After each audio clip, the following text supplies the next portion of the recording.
Welcome, welcome, welcome. Welcome, everyone, to the Hoboken and Jersey City Real Estate 2020 Year in Review. Happy New Year. So it is officially 2021, and we can't move forward without looking back. Now I'm going on the 19th year here serving both the Hoboken and Jersey City markets. As Brian Murray of the Murray Property Group, I do these reports each and every year to give my clients best understanding of what's happened historically in the market, backwards looking historical perspective, as well as some future predictions, or not necessarily predictions, but basically some forecasting based on what's happened before in the market. So with that, I'm going to start the report. Anybody who would like a copy of the report, if you're watching this, I will send you a link so that you can get the 60-page Hoboken real estate report and the 52-page Jersey City report, which will give you also a list of everything that sold in 2020, because I know that my clients do like that as well. So the title of 2020 is COVID and the Burbs, because that's really what 2020 was all about.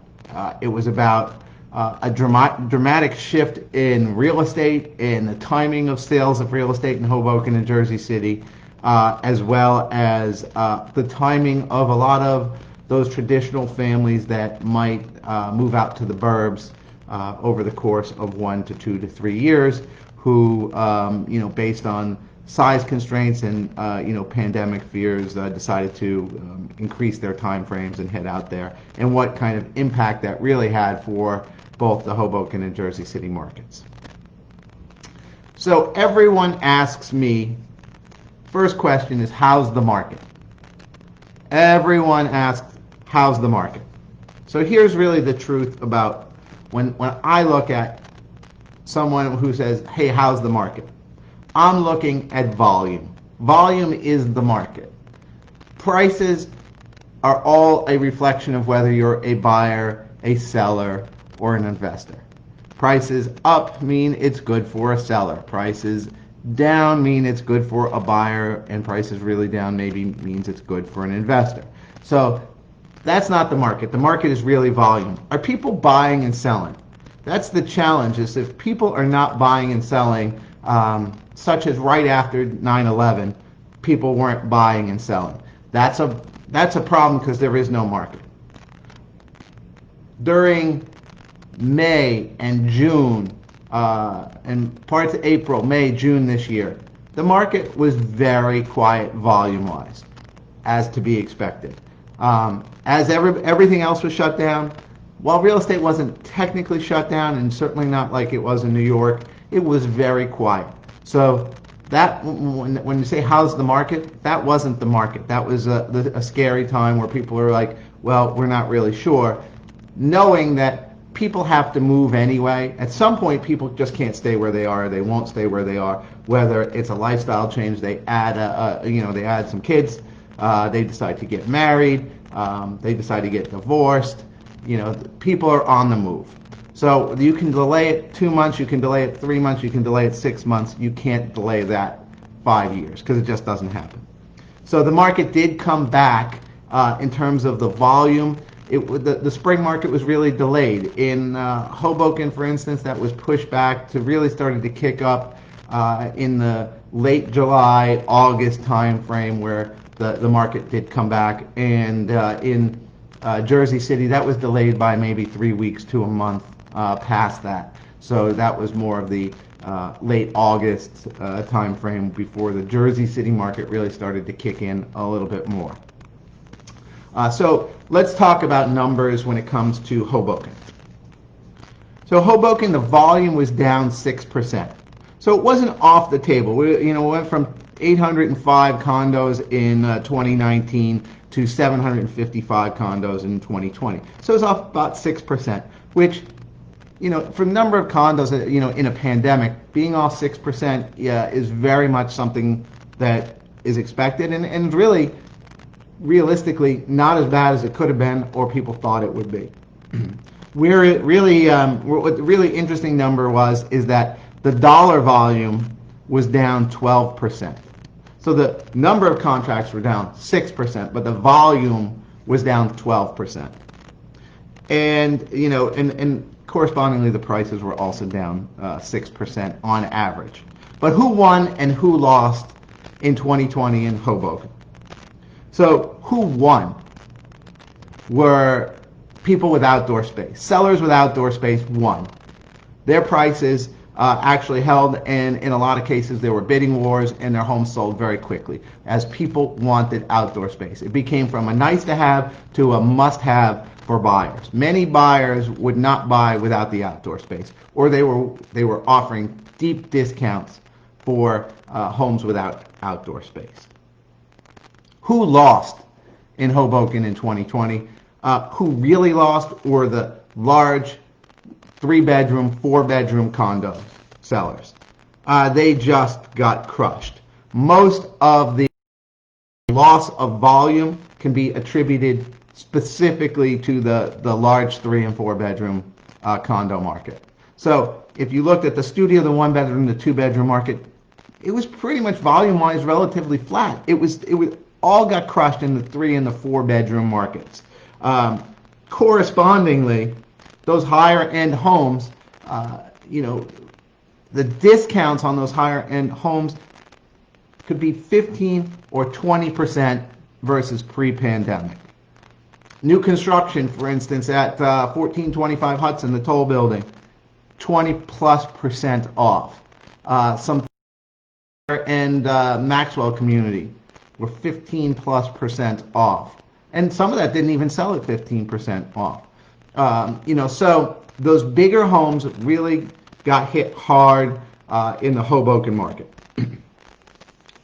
The brownstone market, on the other hand, was, not surprisingly, relatively held its own because it does come with outdoor space. A family that's already kind of committed to Hoboken and has a brownstone, they're here for, they have a lot less desire to pick up and go to the burbs, and also people who are looking to make their lives in this community. The burbs were not necessarily on the table for them. They would prefer to stay in Hoboken, not necessarily just for the commute, but for the community, for their lifestyle choices. So, the brownstones are kind of a tricky animal to talk about as a market because there isn't a lot of volume. There typically only have about 30 single-family homes that sell in a year, and it really depends on the size of the home, how wide the home is, what block it's on, how deep the home is.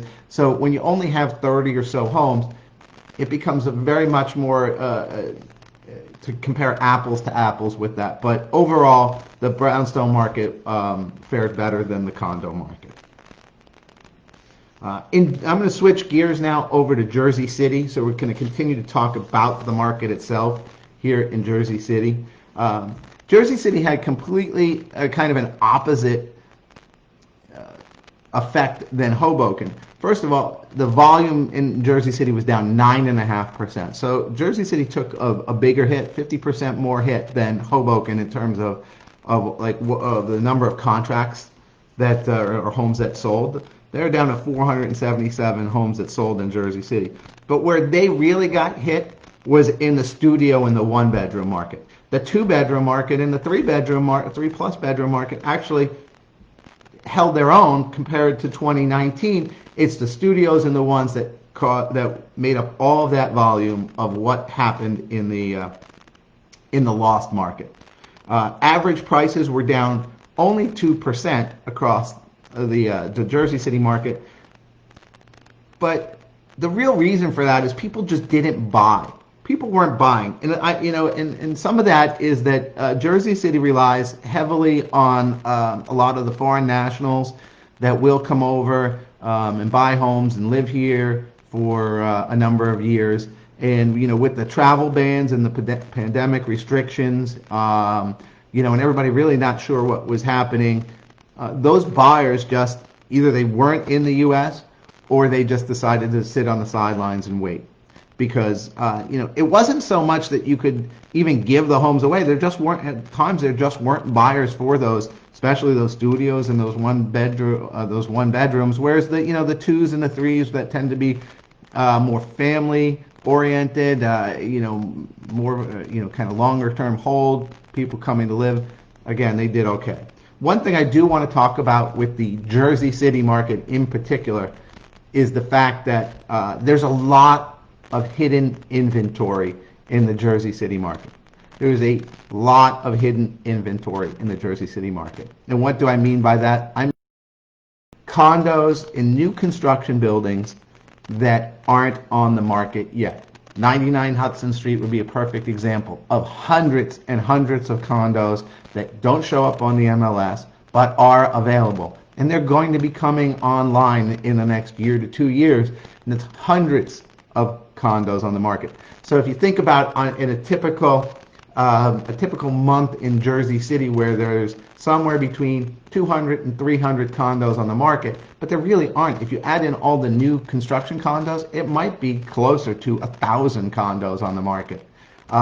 Granted, they're all in a really narrow price range, meaning a high-end price range.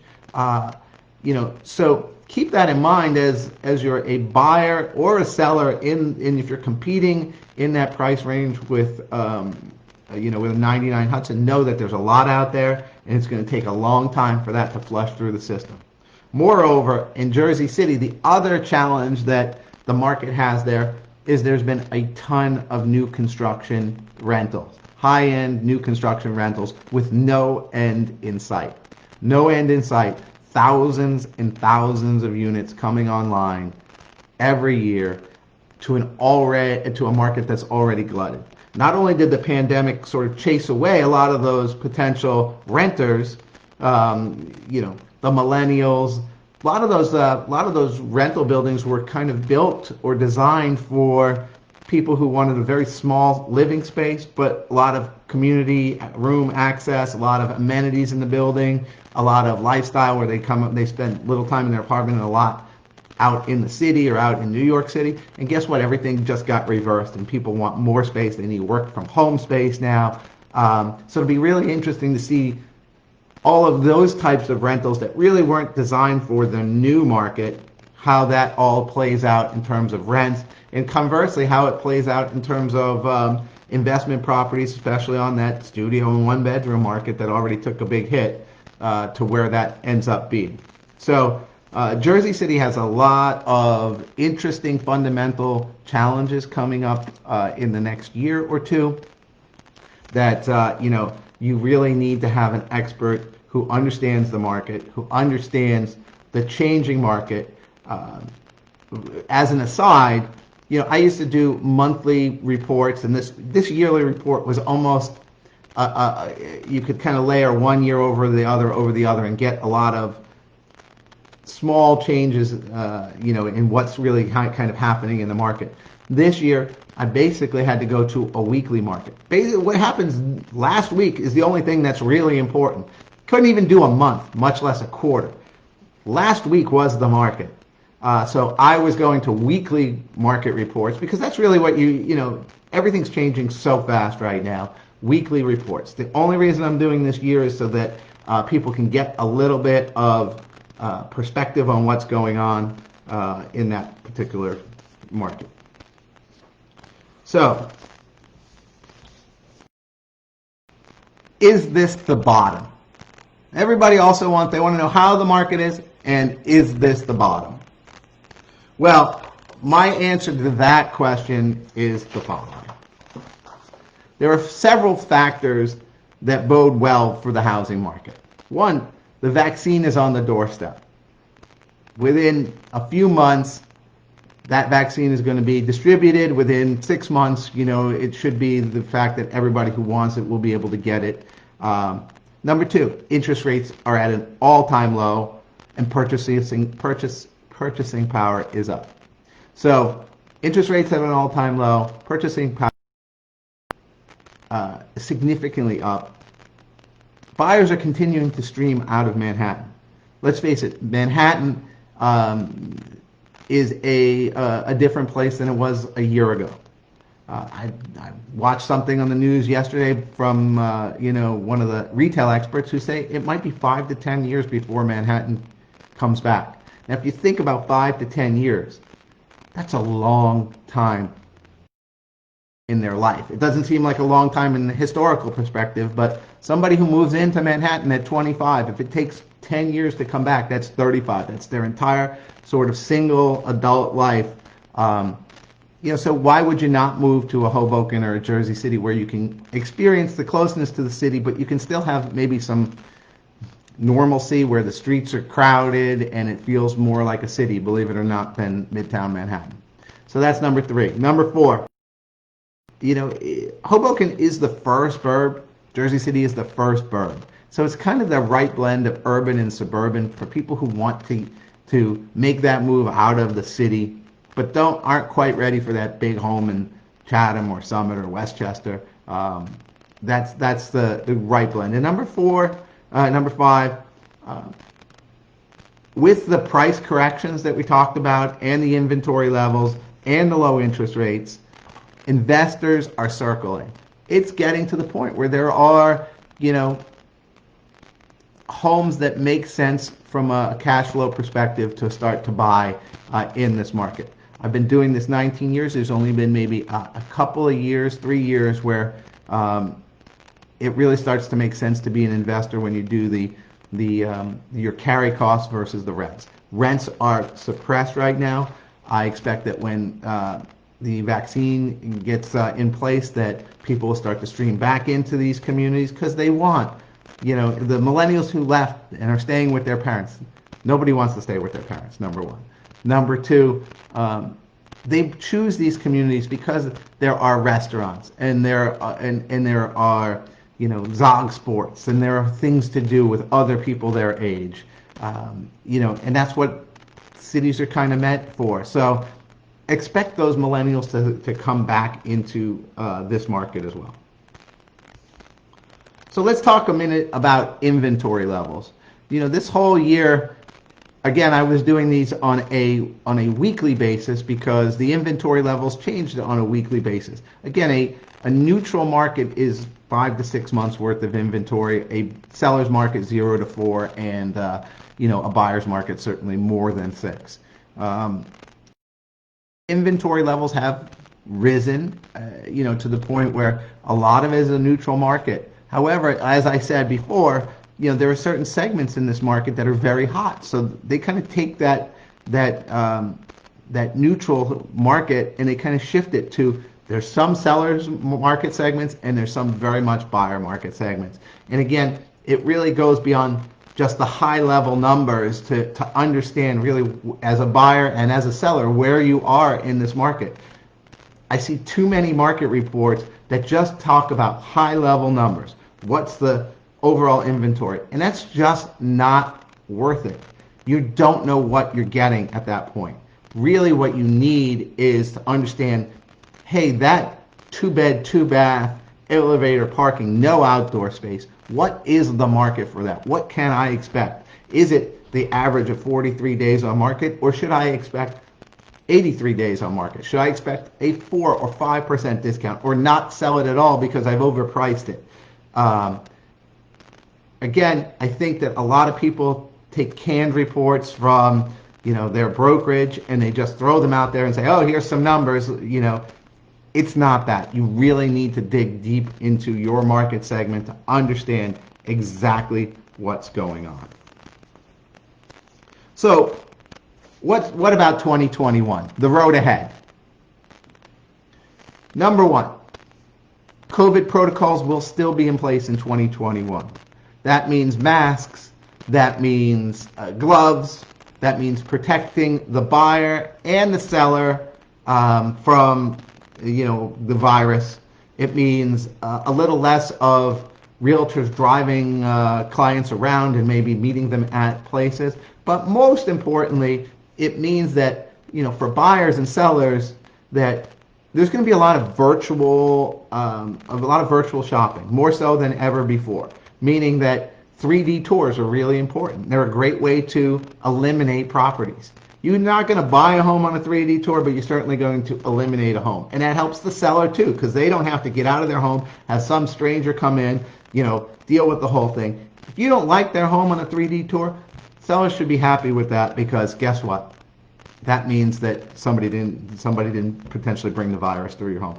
And for buyers, you can tour a lot of homes this way instead of coming across the river and driving around or meeting you here and seeing all these homes. You can eliminate a lot so that when you work with an expert, you're only seeing the homes that you already have identified. When you walk into a home that has a 3D tour that you've seen online, guess what? It's the same home. There's no, they showed a little picture of a slice of the river, and you can only see it if you crane your neck a certain way from a certain corner, but that's what you think you're getting. With a 3D tour, you know exactly what you're getting, and it's helpful for buyers and sellers. So always question if there's not a 3D tour available, why not? Number 2, 2020, it's all about price versus affordability. Interest rates are low. Buyers should be buying. I am telling my investors right now, this is probably the greatest time we're going to have in the next decade to invest in property. Let me say that again. This is probably the best time in the next decade to invest in property. Why? Prices are low. And number 2, money is cheap.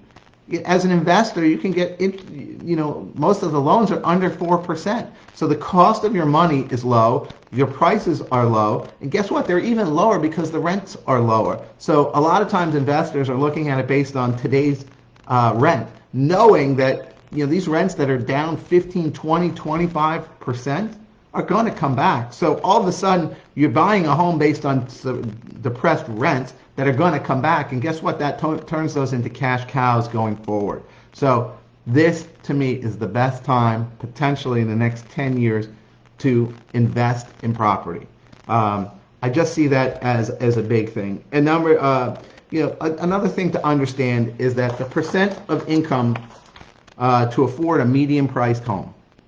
So how much of your income to afford the medium-priced home in your area? Historically, it's at about 21.1%. Today, it's at 15.9%. So that just goes to speak to where the prices are and where the interest rates are. And then it's a really big deal. If you're a buyer right now and you're thinking about trying to get to the bottom of this market, this is as good as it's going to get. I mean, you're living as good as it's going to get. Prices are way down, and money is cheap. Your affordability is way up. This is as good as it's going to get. I'm excited. As a buyer right now, you should be excited. This is when you get the deal you look back on in 10 years or 15 years from now and say, wow, I can't believe I got that, and look at what I'm paying monthly for this, and I'm renting it out for X, and it's spitting out money. Or this is the place where you go, wow, should have bought, if I'd only bought back in 2021. If I had a nickel for the number of people that I've run into, clients that I've worked with, that have said to me over the years, wow, if I had just bought back in 1995, if I had just bought back in 2000, if I had just bought back in 2008, if I had just bought back in 2010, if I had just bought back in 2012, if I had just bought back in 2014, guess what? Don't be the person that says, if I had just bought back in 2021. So, that's the report for the Hoboken and Jersey City real estate year in review. Every week, I update the market on the Brian Murray Show. You can catch that on my blog at themurraypropertygroup.com/blog. You can see various clips of it on Instagram and on my Facebook page. And I just a couple last words that in terms of the mortgages, I've got some great partners that are happy to do a refi review with you. So if you're an owner out there and you might be watching this and going, well, I missed the refi market, I missed the mortgage opportunity to refi, or maybe I did a year ago, I would suggest that you just reach out to me and I'll put you in contact with somebody who'll just do you a quick mortgage refi review to see if it makes sense for you to do. Everybody likes to save money. A few $100s a month for free just for the refi. Why not? So definitely take advantage of that. And finally, what's in the road ahead? I would say that the pandemic has driven a lot of 2020 and where we are, but the road ahead looks bright, and I'm excited for buyers. I'm excited for investors, and guess what? I'm actually excited for sellers too, because as soon as the market starts to move a little, these sellers are going to get out and be able to go where they want to go. Maybe they're taking a move out of the area to go to the suburbs, and they just haven't been able to. And I'm very fortunate and privileged to help serve people to get to their end game goals of either investing or living someplace or moving someplace. So thank you very much to everybody who has allowed me to serve them, and I look forward to some more of it in 2021. Thank you.